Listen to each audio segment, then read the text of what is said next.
क्या आपको भी लगता है एक्सेल के अंदर फाइनेंशियल मैनेजमेंट करना और बॉन्ड वैल्यूएशंस को चेक करना या एक फिक्स्ड इनकम को चेक करना बहुत ही डिफिकल्ट होने वाला है?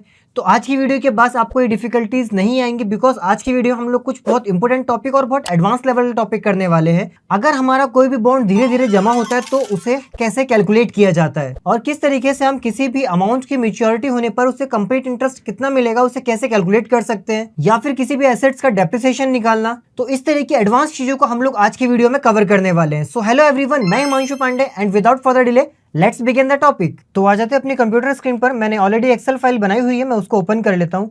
सबसे पहले फॉर्मूला आता है इसके अंदर हमारे पास एक्रेंट का। एक्रेंट क्या करता है पहले ये समझते हैं। देखिए ऑलरेडी डेफिनेशन लिखी हुई है, आप लोग स्क्रीन में पढ़ के भी उसको देख सकते हैं, बाकी मैं आपको एक्सप्लेन कर देता हूँ। ये फंक्शन तब यूज होता है जब एक बॉन्ड पर हर 6 महीने में या फिर हर साल में आपको इंटरेस्ट देना होता है या फिर इंटरेस्ट आपको मिलता है। मान लीजिए मैंने कोई बॉन्ड परचेज किया हुआ है जो मुझे ईयरली वाइज या तो पूरे साल में इंटरेस्ट दे रहा है या फिर मुझे महीने में लाइक 4 to 5 मंथ्स में या 6 मंथ के स्लॉट में साल में 2 बार मुझे इंटरेस्ट दे रहा है। उसको कैलकुलेट करने के लिए हम लोग इसका यूज़ करते हैं। मान लीजिए आपने एक बॉन्ड परचेज किया जिसमें आपको हो गए 3 मंथ्स और आपको जो इंटरेस्ट मिलता है वो मिलता है आपको ईयरली बेसिस पे कि साल में 2 बार मिलेगा, 6 मंथ में 1 टाइम एंड 6 मंथ में 2nd टाइम। तो मैंने जब 3 मंथ्स के बाद मुझे ये चेक करना है कि अभी तक मेरा कितना इंटरेस्ट हो चुका है जो मुझे मिलेगा, तो उसको हम लोग कैसे चेक करेंगे, क्योंकि 6 मंथ में तो हमें इंटरेस्ट मिल ही रहा है, वो तो मुझे पता ही है। बट अगर मुझे बीच में चेक करना है कि 3 मंथ्स में अभी मेरा कितना इंटरेस्ट जुड़ चुका है या फिर कितना इंटरेस्ट ऐड हो चुका है, उसको चेक करने के लिए हम लोग यहाँ पे एक्रेंट का यूज़ करते हैं। इसके लिए क्या क्या चीज़ें चाहिए? सबसे पहले बॉन्ड जब इशू हुआ हो, जैसे मैंने 1 जनवरी 2024 को मैंने एक बॉन्ड परचेज किया है। ये हमारा बॉन्ड जब इशू, ये बॉन्ड होता है ना ईयरली बेसिस पे इशू किए जाते हैं, तो ये वो बॉन्ड की इशू डेट है कि 1 जनवरी 2024 को एक बॉन्ड इशू हुआ था जिसमें पहला जो इंटरेस्ट है, पहली बार इंटरेस्ट मिला कब था आपको? 1 जुलाई को मिला था। इशू डेट में समझिए डिफरेंस। बॉन्ड खरीदा कब आपने? 1 अप्रैल को खरीदा। अब एक बार इसमें डिफरेंस समझिए कि बॉन्ड जब इशू हुआ था, जब वो लाइव हुआ था, तो वो 1 जनवरी को लाइव हो गया था, ठीक है। लेकिन आपने उसे परचेज करा है 1 अप्रैल को। 1 जनवरी से लेके 1 अप्रैल तक में जो ड्यूरेशन है उसमें आपने 1 अप्रैल को उसे परचेज किया हुआ है, ठीक है। और जो पहली बार आपको मिलेगा वो मिलेगा जुलाई में। जो होता है ना, जैसे आप देखिए अगर आप 2 मिलेंगे तो 6 मंथ कौन से होते हैं? जनवरी, फरवरी, मार्च, अप्रैल, मई, जून एंड जुलाई। मतलब आपको जो फर्स्ट इंटरेस्ट, पहली बार जो इंटरेस्ट मिलना है उसकी डेट आपके 1 जुलाई की है। अब मैं किसी से बॉन्ड परचेज कर रहा हूँ, इसको एग्जांपल के साथ तरीके से समझिएगा कि मैंने कोई चीज़ परचेज करी है और 3 महीने बाद, मैंने 4 महीने बाद किसी को बेच दिया, उसको इंटरेस्ट 6 महीने बाद मिलेगा। लेकिन जो 3 महीने का इंटरेस्ट है वो कितना हुआ कैसे पता चलेगा? उसके लिए जो खरीद रहा है उसको 3 महीने का इंटरेस्ट निकालना भी तो आना चाहिए। तो सेम चीज़ यहाँ पे दी है कि बॉन्ड 1 जनवरी को इशू हुआ था जिसमें आपको जो पहला इंटरेस्ट मिलेगा वो मिलेगा 1 जुलाई 2024 को मिलेगा। बॉन्ड जब मैंने खरीदा था वो खरीदा था मैंने कब? 1 अप्रैल 2024 को। जो उसका जो ईयरली जो मुझे इंटरेस्ट रेट मिला था वो 8%। कभी भी इंटरेस्ट रेट होगा वो परसेंटेज आपको ईयरली बेसिस मिलता है कि ईयरली 8% पे आपको मिलेगा। बॉन्ड की जो फेस वैल्यू, जो बॉन्ड आपने परचेज किया था उसकी जो फेस वैल्यू वो है आपके 1 लाख रुपये। और कितनी बार मिलता है आपको इंटरेस्ट? 2 बार मिलता है। अब मुझे कैलकुलेट करना है कि अगर मैंने अप्रैल में परचेज किया है तो क्या होगा? जनवरी से फरवरी 1, मार्च 2, अप्रैल 3। तो जो 3 महीने का जो इंटरेस्ट है ये मुझे उस पर्सन को देना पड़ेगा जो 1 जनवरी से लेकर अप्रैल तक की जिसके पास होगा, क्योंकि जुलाई में जो इंटरेस्ट मिलेगा वो तो मुझे कंप्लीटली मिल जाएगा, वो तो मुझे जनवरी से लेकर जुलाई तक का मिलेगा। बट जो बीच के 3 महीने थे जो किसी और ने अपना पैसा लगाया था, मैं जिससे परचेज कर रहा हूँ, वो तो मुझे पे करना पड़ेगा उसे कैलकुलेट करने के लिए हम लोग यहाँ पे यूज करते हैं ये रहा एक्रेंट। अब हम इसको, हमारे पास देखिए ऑलरेडी मैंने फॉर्मूला लगाया था कि एक्रेंट में हमने 1 जैन को यहाँ पे इशू किया था और उसके बाद हमारे पास जो फर्स्ट इंटरेस्ट था 1 जुलाई को मिला था। सेटलमेंट जो होगी उसकी हमारे पास वो हमें 1 अप्रैल को करनी है, क्योंकि हमारा जो टोटल था, क्योंकि 1 अप्रैल से हम लोग उसे परचेज कर रहे हैं तब तक की उसे सेटलमेंट उसको देना है हमें।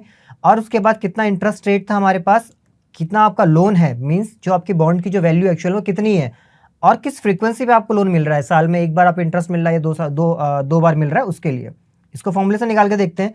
इक्वल्स टू, यहाँ लिखते हैं एक्रेंट। सबसे पहले इशू डेट क्या है? मैंने 1 जनवरी 2024 को मेरा जो बॉन्ड है ये इशू हुआ था। पहला इंटरेस्ट कब मिला मुझे? 1 जुलाई को मुझे पहला इंटरेस्ट मिलेगा। सेटलमेंट कब तक का आपको करना है? मैंने कहा मुझे अप्रैल मंथ तक का सेटलमेंट करना है, क्योंकि अप्रैल के बाद तो वो ऑटोमेटिकली चलता रहेगा। बट 1 जनवरी से लेकर 1 अप्रैल तक का जो हमारे पास एक पूरा सीक्वेंस है जो मुझे पे करना है, क्योंकि जब मुझे इंटरेस्ट मिलेगा तो पूरे एरिया का ही मिलेगा, वो मुझे अप्रैल तक का सेटलमेंट करना है। किस रेट पे आपने लिया था? 8% आपका ये है जिस रेट पे आपने इसको लिया हुआ है ईयरली, ठीक है। पर मतलब कितना आपने रेट लिया, मतलब बॉन्ड की जो फेस वैल्यू, जो आपने बॉन्ड लिया उसकी कितनी वैल्यू? हमने कहा 1 लाख का बॉन्ड है। किस फ्रीक्वेंसी पे आपको मिल रहा है? मुझे 2 साल, मतलब 1 साल में 2 बार मुझे इसका इंटरेस्ट मिलता है।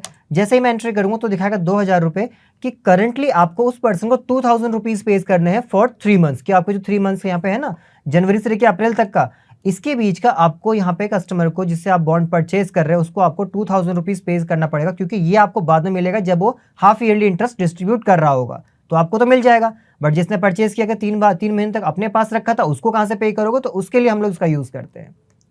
क्लियर है यहाँ तक? इसी को अगर मैं यहाँ नीचे समझाता हूँ, देखिए डेफिनेशन लिखी है मैंने। अगर आपने 1 अप्रैल को बॉन्ड खरीदा है तो 1 जैन से लेकर 1 अप्रैल तक 3 महीने होते हैं, जिसका इंटरेस्ट कितना है 2,000 रुपीज़ है। तो अक्रॉड क्या हो चुका है, इसका मतलब उसका तो 2,000 रुपये जमा हो चुका है। मतलब अब आप सेलर को जिससे आप परचेज कर रहे हैं और सामने वाला सेलर है उसको आपको 2,000 रुपीज़ पे करने होंगे इसके लिए। ठीक है, क्लियर है यहाँ तक? अब चलते हैं नेक्स्ट पे। नेक्स्ट आता है एक्रिट एम।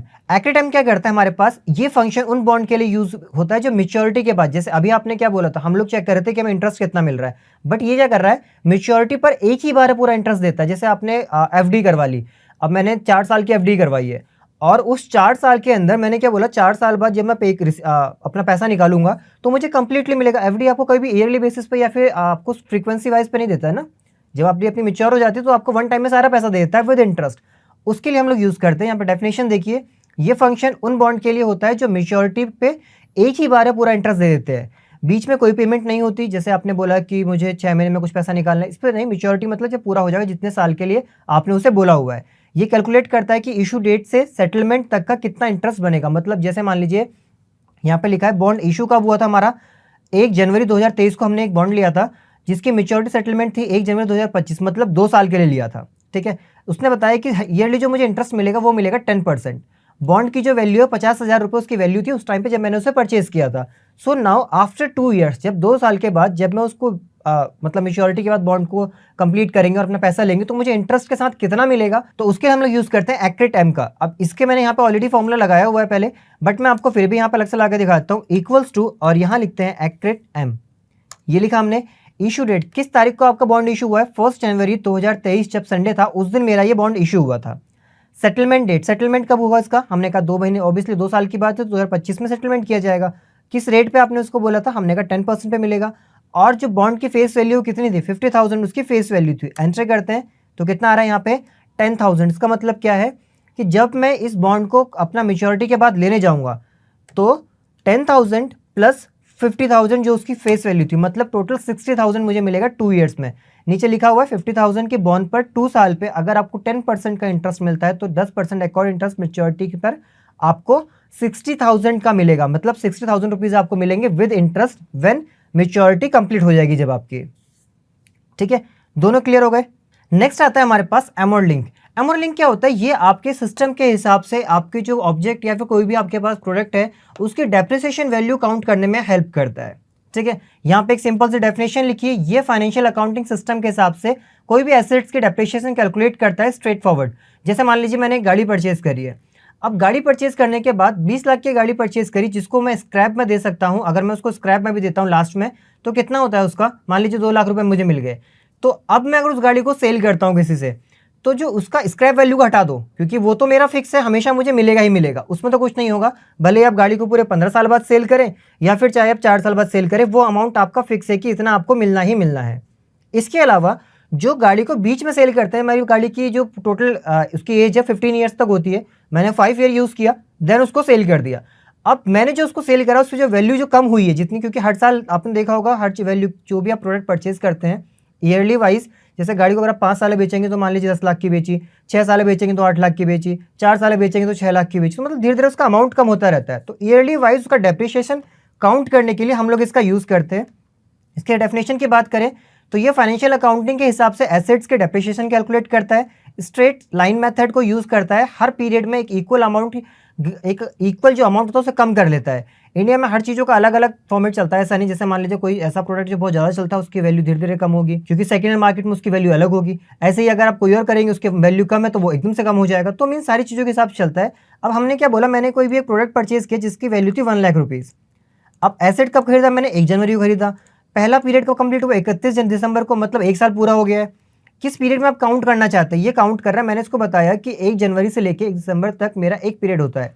आप 2 पीरियड लिखेंगे तो 2026 तक, 25 तक काउंट, 3 लिखेंगे तो उसके अकॉर्डिंग, मतलब हमने उसे बता दिया एक पीरियड इतना होता है अब मुझे जितने पीरियड्स का निकालना है उतना मैं उसे काउंट दे सकता हूँ। डेप्रिसिएशन रेट में मान लेता हूँ कि मेरे जो प्रोडक्ट परचेज किया उसका हर साल 15% जो अमाउंट है वो कम हो रहा है। इसमें एक चीज़ और मिसिंग है, वो है स्क्रैप वैल्यू। तो हम यहाँ मेंशन कर लेते हैं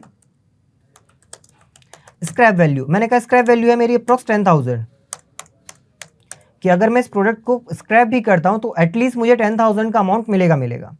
ठीक है, अब यहाँ पे क्या करते हैं हम लोग, इक्वल लगाते हैं, इक्वल एमरोलिंग कॉस्ट। किस कॉस्ट पे लिया, इस रेट पे हमने लिया हुआ है। कौन सा परचेसिंग डेट क्या मेरी, ये 1 जनवरी की थी। पीरियड कौन सा था, ये वाला था। जो इसकी स्लैवेज वैल्यू है वही आपका स्क्रैप वैल्यू, ये इतनी मिल जाएगी मुझे। किस पीरियड में चेक करना चाहते हैं, फर्स्ट पीरियड में चेक करना चाहता हूँ, और किस रेट पे लोन लिया, इस रेट पे हमने उसे लिया हुआ है। ब्रैकेट क्लोज करके एंट्री करते हैं तो देखिए यहाँ पे मिल जाएगा आपको 15,000। अब 15,000 जो है ये इसने आपको सिंपली शो कर दिया कि 15,000 रुपये में आपको मिलेगा। 1 लाख के अकॉर्डिंगली वो काउंट कर रहा है। बट 1 लाख में से मुझे इस अमाउंट को माइनस भी तो करना है ना, क्योंकि ये तो मेरा फिक्स है जो मुझे मिलना ही मिलना है। तो हम लोग क्या करते हैं यहाँ पे, इस अभी अगर डायरेक्टली बात करें तो उसको 15,000 शो कर रहा है, लेकिन मैंने बोला जो मेरा बेस अमाउंट है, जो मुझे स्क्रैप में भी प्रॉफिट होने वाला है, ये तो मैं इसको स्क्रैप में देता हूँ तो ये तो मेरा ही अपना है, तो उसको हम माइनस कर लेते हैं। मैंने यहाँ लिखा B3 माइनस, और इसमें हम लोग देते हैं यहाँ पे स्क्रैप वैल्यू। एंटर करेंगे तो आएगा 13,500। ये क्या है, ये मेरा एक्चुअल अमाउंट है। जो मेरी स्क्रैप वैल्यू सबको हटा के जो मिलेगा, अगर कोई मेरे से नहीं भी परचेस करता, मान लीजिए मैं कोई गाड़ी आफ्टर 15 सेल कर रहा हूँ, कोई नहीं परचेस कर रहा, तो इतना अमाउंट मेरा जो है मुझे वो मिलेगा ही मिलेगा स्क्रैप वाला। तो उसको हटाने के बाद जो मेरा प्रोडक्ट बचता है, ये बचता है मेरे पास कितना, 90,000 का। अब वो मुझे 90,000 के अकॉर्डिंगली कैलकुलेट करके दिखाएगा। 13,500 आपका यहाँ पे आंसर आ जाएगा। क्लियर है। यहाँ पे देखिए, आपने कोई मशीन परचेज करी 1 लाख की, जिसकी वैल्यू आपके पास 10,000 है, 15% रेट के अकॉर्डिंगली वो काउंट कर रहा है। तो पहले साल का अगर डेप्रिशिएशन काउंट करें तो 13,500 रुपये कम हो जाएंगे फर्स्ट ईयर में। अब मेरे पास जो मशीन थी 90,000 की थी, मैंने इसको सेल करा। 90,000 में से अगर माइनस करता हूँ 13,500 ये वाला, तो मेरे मशीन के जो करंट वैल्यू है वो कितनी, 76,500 करंट वैल्यू है उसकी, कि इतना उसको मुझे सेलिंग करना पड़ेगा, क्योंकि 15% का डेप्रिसिएशन चल रहा है, और जो 10,000 था पहले से स्क्रैप वैल्यू में ऑलरेडी वो एडेड है। क्लियर है यहाँ तक। नेक्स्ट आता है हमारे पास कूपडे बीएस। तो देखिए हमारे पास यहाँ पे क्या एक डेफिनेशन लिखी हुई है। ये फंक्शन बताता है कि पिछले कूपन पेमेंट के बाद से लेकर आपने एक बॉन्ड खरीदा, तो तब तक जब आप बॉन्ड खरीद रहे हैं, मतलब मेरे पास जो पेमेंट की स्टार्टिंग में जो बॉन्ड स्टार्ट हुआ था वो 1 मार्च से स्टार्ट हुआ था।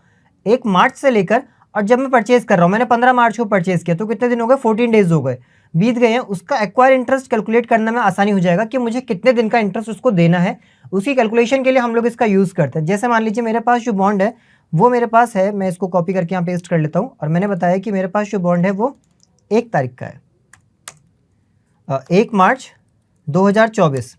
ये उसका बॉन्ड जब लाइव हुआ था उसकी डेट है। बट मैंने कब खरीदा, 15 मार्च को खरीदा। बॉन्ड की जो मेच्योरिटी होगी वो होगी 1 सितंबर 2025 को मेच्योर हो जाएगा। पेमेंट पर ईयर 2 के अकॉर्डिंगली हम लोग इसके अकॉर्डिंग सीक्वेंस पे काम कर रहे हैं। अब मैंने क्या करा, यहाँ पे सबसे पहले यहाँ लिखते हैं फॉर्मूला इक्वल्स टू, और थोड़ा सा जूम कर लेता हूँ शीट को, ठीक है। इक्वल लिखा, यहाँ पे लिखते हैं COUP, ये लिखा हमने।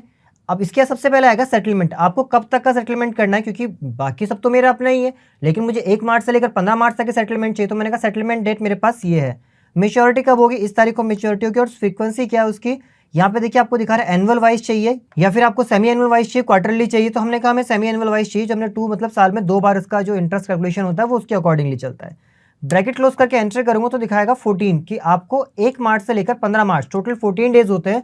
इन 14 डेज का आपको सेटलमेंट करना होगा। यहाँ पे देखिए नीचे लिखा है ना, अगर पिछला कूपन 1 मार्च का था और आपने 15 मार्च को बॉन्ड खरीदा है, तो रिजल्ट के अकॉर्डिंग 14 दिन होंगे, यानी 15 दिन का जो इंटरेस्ट एक्वायर्ड करना होगा आपको, जो 15 दिन जो 14 दिन का जो इंटरेस्ट आपको शो कर रहा है 14 डेज वाला, वो आपको पे करना हो, क्योंकि एट द लास्ट इंटरेस्ट आपको 1 मार्च से 1 सितंबर तक का ही मिलेगा। तो जिस पर्सन के पास वो था पहले, वो इंटरेस्ट आपको उसे पे करना पड़ेगा। ठीक है, क्लियर है यहाँ तक। तो ये थे हमारे आज के कुछ बहुत इंपॉर्टेंट फॉर्मूले जो कि फाइनेंशियल फील्ड में बहुत ज्यादा काम आते हैं। तो आई होप आप लोगों को सारी चीज समझ में आ गई होगी। इसकी प्रैक्टिस कीजिए, एंड मिलते हैं आपसे नेक्स्ट वीडियो में कुछ और नए फाइनेंशियल फॉर्मूलेज के साथ।